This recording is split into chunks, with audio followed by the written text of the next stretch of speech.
So guys, जैसा कि हमने अपनी लास्ट वीडियो में वेरिलॉग डेटा टाइप्स के बारे में पढ़ा था, एक बेसिक इंट्रोडक्शन देखा था डेटा टाइप्स का कि वेरिलॉग कितने तरह के डेटा टाइप्स को सपोर्ट करता है। हमने यहाँ पे रजिस्टर डेटा टाइप के बारे में पढ़ा, नेट डेटा टाइप के बारे में पढ़ा। तो आज की इस वीडियो में हम नेट डेटा टाइप को डिटेल में कवर करेंगे। तो आपने अभी तक अगर वेरिलॉग की प्लेलिस्ट को एक्सेस नहीं किया है तो फटाफट से कर लो, और अगर वीडियो पसंद आती है तो इसे लाइक ज़रूर किया करो। आपके ये लाइक्स मुझे मोटिवेट करते हैं और भी अच्छी वीडियोस बनाने के लिए। तो बिना किसी डिले के स्टार्ट करते हैं आज का टॉपिक।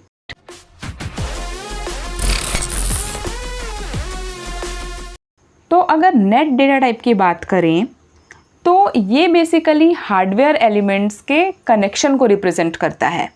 ये कंटिन्यूसली ड्रिवन होता है, यानी कि इसका यूज़ हम डेटा को स्टोर करने के लिए नहीं करते हैं।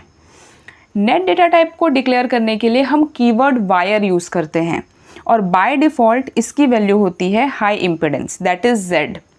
अब अगर नेट डेटा टाइप के डिफरेंट क्लासेस की बात करें तो वो है wire, then wired and, wired or, tri, tri and, tri or, try raise.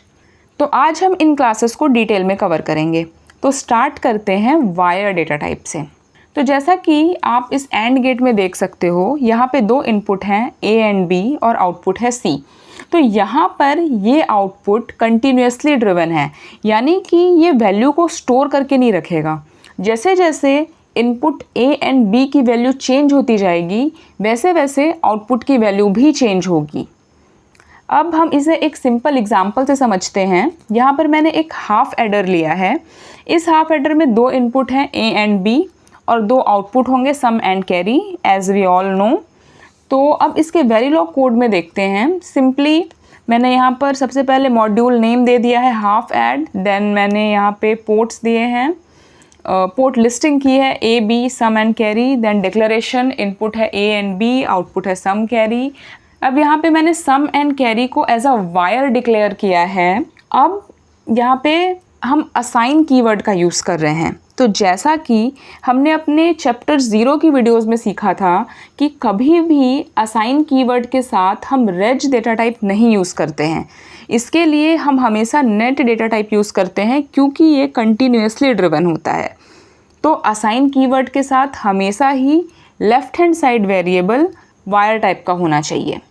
अब यहाँ पे हमने सम को असाइन किया है A XOR B and carry को असाइन किया है A एंड B, और इसी के साथ हमारा मॉड्यूल होता है एंड। तो इस तरह से आप वायर डेटा टाइप का यूज़ करके वेरिलॉग कोडिंग कर सकते हो।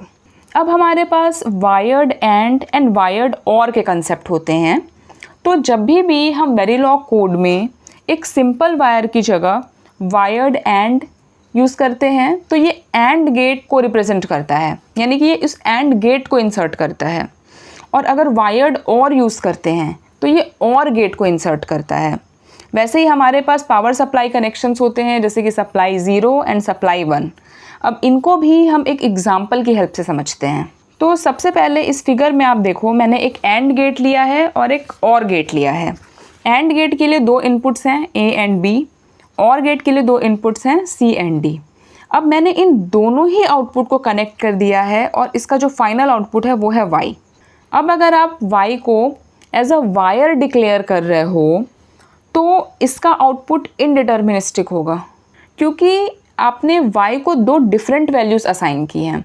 जैसा कि आप फर्स्ट एग्जांपल के वेरिलॉग कोड में देख सकते हो, मैंने यहाँ पे Y को लिया है as a wire, and then मैंने Y को असाइन किया है A and B, and next line में मैंने इसी Y को असाइन कर दिया है C और D।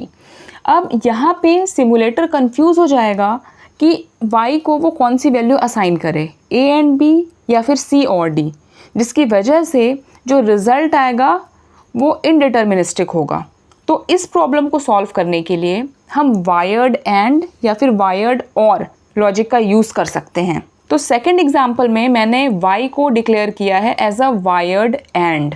अब इससे बेनिफिट ये होगा कि Y को हम जो दो वैल्यूज़ असाइन कर रहे हैं A एंड B, और जो दूसरी वैल्यू है C और D, ये वायर्ड एंड इन दोनों का ही एंड ऑपरेशन परफॉर्म करेगा और उस वैल्यू को असाइन करेगा वेरिएबल Y को, जिससे हमको जो आउटपुट मिलेगा वो एक एग्जैक्ट एक सही आउटपुट मिलेगा, ना कि वो आउटपुट इनडिटर्मिनिस्टिक होगा। वैसे ही वायर्ड एंड के जगह अगर हम वायर्ड और यूज़ करेंगे तो जो दो डिफरेंट वैल्यूज़ हम असाइन कर रहे हैं वाई को, अल्टीमेटली इन दोनों वैल्यूज़ का और ऑपरेशन जो है वो असाइन होगा वेरिएबल वाई को। तो इसकी वजह से हमारा जो आउटपुट होगा वो सही होगा, इसमें कोई प्रॉब्लम नहीं आएगी। तो यहाँ पर ऐसी प्रॉब्लम्स को सॉल्व करने के लिए हम वायर्ड एंड वायर्ड और का यूज़ करते हैं। अब इस एग्जाम्पल के थ्रू हम सप्लाई 1 एंड सप्लाई 0 को समझते हैं। तो इस वेरिलॉग कोड में मैंने इनपुट्स लिए हैं ABCD एंड आउटपुट लिया है Y। अब सप्लाई 1 को मैंने लिया है VDD एंड सप्लाई 0 को लिया है ग्राउंड। अब यहाँ पे मैंने डिफरेंट गेट्स लिए हैं और एंड XOR, और रिस्पेक्टिवली यहाँ पे मैंने इनपुट एंड आउटपुट्स दिए हैं। तो इस तरह से आप सप्लाई 0 एंड सप्लाई 1 का यूज़ करके वेरिलॉग कोड लिख सकते हो। अब हम चलते हैं नेक्स्ट टॉपिक की तरफ, जो है नंबर्स। सो बेसिकली जब भी हम वेरिलॉग कोड लिखते हैं तो हम किस तरह से नंबर को रिप्रेजेंट कर सकते हैं, अब हम उसकी बात करने वाले हैं कि कैसे हम एक 8 बिट नंबर को रिप्रेजेंट कर सकते हैं, कैसे हम 16 बिट या 32 बिट नंबर को रिप्रेजेंट कर सकते हैं। आइए जानते हैं। तो सबसे पहले हम बात करेंगे सिंटैक्स की। तो नंबर्स को रिप्रेजेंट करने का सिंटैक्स होता है size, then single quote, then we have to write base and then number. तो साइज ये रिप्रेजेंट करता है कि टोटल नंबर ऑफ बिट्स कितने होने वाले हैं गिवन एग्जाम्पल में। देन सिंगल कोट, उसके बाद हमको लिखना पड़ता है बेस। अब ये बेस हेक्साडेसिमल हो सकता है, बाइनरी हो सकता है, डेसिमल हो सकता है, और उसके बाद हमको लिखना रहता है अपना एक्चुअल नंबर। अब जैसा कि आप इस फर्स्ट एग्जाम्पल में देख सकते हो, मैंने लिखा है 1 टिक B1। अब ये सिंपली एक 1 बिट नंबर को रिप्रेजेंट कर रहा है जिसका बेस है बाइनरी, यानी कि ये एक 1 बिट बाइनरी नंबर है जिसकी वैल्यू है 1, यानी कि ये लॉजिक हाई को रिप्रेजेंट कर रहा है। वैसे ही सेकंड एग्जाम्पल में मैंने लिया है 8 टिक H21। अब यहाँ पे 8 रिप्रेजेंट कर रहा है टोटल नंबर ऑफ बिट्स को, H रिप्रेजेंट कर रहा है बेस को जो कि है हेक्साडेसिमल, और ये है हमारा एक्चुअल नंबर। तो अब क्योंकि हेक्साडेसिमल में हम हर एक नंबर को 4 बाइनरी बिट से रिप्रेजेंट करते हैं, तो यहाँ पे हम 2 को 4 बाइनरी बिट से रिप्रेजेंट करेंगे एंड देन 1 को 4 बाइनरी बिट से रिप्रेजेंट करेंगे। तो इस तरह से ये एक 8 बिट नंबर रिप्रेजेंट करेगा। उसी तरह से थर्ड एग्जाम्पल में मैंने लिया है 12 टिक HA35। अब यहाँ पे 12 रिप्रेजेंट कर रहा है एक 12 बिट नंबर को, H यानी कि बेस जो कि हेक्साडेसिमल है, और यहाँ पे भी हम अपने हर नंबर को 4 बाइनरी बिट्स में रिप्रेजेंट करेंगे, जैसा कि आप यहाँ पे देख सकते हो। तो इसी तरह से मैंने यहाँ पे कुछ एग्जाम्पल लिए हैं, इसको आप डिटेल में सबको कवर करना। आई होप आपको ये अच्छे से क्लियर हो जाएगा।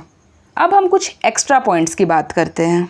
तो जैसा कि मैंने आपको बेस वैल्यू के लिए बताया था कि अगर बाइनरी है तो आपको B लिखना है, अगर ऑक्टल है तो O, अगर डेसिमल वैल्यू ले रहे हो आप एज अ बेस तो आपको D लिखना है, और हेक्साडेसिमल के लिए H लिखना है। अब दूसरी चीज़ होती है यूज़ ऑफ अंडरस्कोर। तो जब भी हम एक बड़ी वैल्यू की बात करते हैं लाइक 32 बिट्स और 64 बिट्स, तो वहाँ पे हमारे पास काफ़ी ज़्यादा नंबर ऑफ़ बिट्स हो जाने की वजह से एक रीडेबिलिटी कम हो जाती है, और उसको इम्प्रूव करने के लिए हम अंडरस्कोर का यूज़ करते हैं। तो कभी भी अगर नंबर ऑफ़ बिट्स ज़्यादा हो रहे हैं तो आप उसमें अंडरस्कोर का यूज़ करो, जो कि आपके कोड की रीडेबिलिटी को इम्प्रूव करेगा। अब हम बात करते हैं एक्सटेंशन की, जो कि है 0, X एंड Z एक्सटेंशन। सबसे पहले आप इस एग्जांपल में देखो, मैंने लिखा है 4 टिक B X0। अब यहाँ पे 4 रिप्रेजेंट कर रहा है एक 4 बिट नंबर को, और बाइनरी इसका बेस है।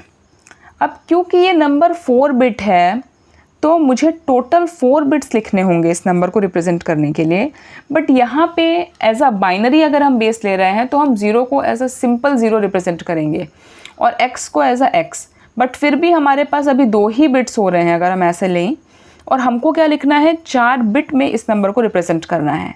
तो इसके लिए हम जो लेफ़्ट हैंड साइड नंबर होता है उसको एक्सटेंड करते हैं टोटल नंबर ऑफ बिट्स को फुलफ़िल करने के लिए। तो हमारा यहाँ पे नंबर था X, तो यहाँ पे हमने X को एक्सटेंड कर दिया। अब ये टोटल हमारे पास हो गया एक 4 बिट नंबर। तो ये हो गई बात x एक्सटेंशन की। अब हम बात करते हैं 0 एक्सटेंशन की। मैंने यहाँ पे एग्जांपल लिया है 5 टिक D1। अब ये एक 5 बिट नंबर को रिप्रेजेंट कर रहा है जिसका बेस है डेसिमल। अब डेसिमल में 1 को रिप्रेजेंट करने के लिए हम सिंपली 1 लिखते हैं, बट क्योंकि हमें इस नंबर को 5 बिट्स में रिप्रेजेंट करना है तो यहाँ पे हमको लेफ्ट हैंड साइड जो भी नंबर होगा उसको एक्सटेंड करना पड़ेगा। अब क्योंकि यहाँ पे 1 के अलावा और कोई नंबर नहीं है तो यहाँ पे हम 0 एक्सटेंड करते हैं ताकि हमें एक कंप्लीट 5 बिट नंबर मिल सके। तो ये बात हो गई 0 एक्सटेंशन की। अब हम देखते हैं Z एक्सटेंशन। तो यहाँ पे मैंने लिखा है 16 टिक H Z6। अब 16 का मतलब 16 bit number and H is nothing but base.